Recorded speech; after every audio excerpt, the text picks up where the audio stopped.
उपमुख्यमंत्री अजित पवारांनी रायगड डीपीडीसीची बैठक घेतली। बैठकीला रायगड शिवसेनेचा एकही नेता हजर नव्हता। मंत्री आदिती तटकर यांनी बैठकीला उपस्थिती लावली। अजित पवारांच्या उपस्थितीमध्ये ऑनलाईन बैठक पार पडली। शिवसेनेच्या आमदारांशिवायच ही बैठक पार पडली, तर बैठकीला बोलावलं नसल्याचा दावा महेंद्र दळवी यांनी केला। बैठकीच्या निमंत्रणावरून आता नवा वाद निर्माण होण्याची शक्यता आहे। मीटिंग खरं तर जिल्हा नियोजनच्या दालनामध्ये होती, वित्त विभाग दालनामध्ये होती। आम्हाला तिन्ही आमदारांना किंवा रायगडच्या कुठल्याही आमदाराला याचं निमंत्रण नव्हतं, पण आम्ही बघितलं तर आदिती तटकर ज्या मंत्री आहेत त्या मीटिंगला त्या उपस्थितीमध्ये होत्या आणि शासकीय अधिकारी सगळे डीपी वगैरे उपस्थित होते। मी आता माहिती घेताना कळलं असं की दादांच्या उपस्थितीमध्ये जिल्हा नियोजनची आढावा बैठक झाली।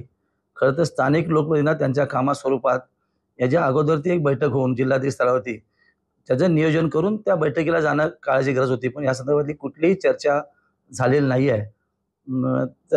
आणि त्याच्यामुळे आम्हाला असं वाटतं की आम्हाला त्या याच्यात डावललं असं दिसतंय। हे जिल्हा आणि नियोजन त्या संदर्भात बैठक झाली। पालकमंत्र्याचा वाद देखील लवकर मिळेल।